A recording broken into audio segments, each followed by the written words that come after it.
Good morning. तर आज मी बनवला होता चीज कॉर्न पिझ्झा. तर याचा मिनिमम खर्च 100 ते 150 रुपये असेल, पण तोच पिझ्झा आपण बाहेरून 400 ते 500 रुपयात विकत घेतो. तर नक्की घरी ट्राय करा, खूप छान विकतसारखा बनतो. त्यासाठी मी 1 कप कोमट पाण्यात 2 चम्मच साखर टाकून विरघळवायची. त्यानंतर 2 चम्मच ईस्ट टाकायचे आहेत.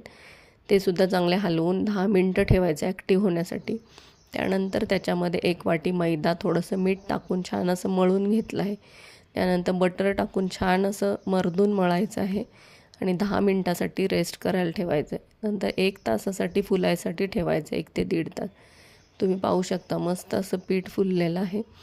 त्यानंतर आपण ते लाटून घेणार आहोत. मला ते खालचा क्रस्ट किंवा पिझ्झा बेस हा पातळ हवा होता, म्हणून मी पातळ लाटला आहे. तुम्हाला जाड हवा असेल तर तुम्ही जाड लाटू शकता. अशा प्रकारे त्याला काटा चम्मचने होल करून घ्यायचे आहेत, कारण फुलू नये म्हणून. सो त्यावर मॉझरेला चीज, कॉर्न आणि परत मॉझरेला चीज अशा लेयर देऊन त्यावर चिली फ्लेक्स अँड ओरिगॅनो टाकून मस्त मी 180 डिग्रीला फक्त 15 मिनटं ठेवायचे. 15 मिनटात आपला पिझ्झा तयार.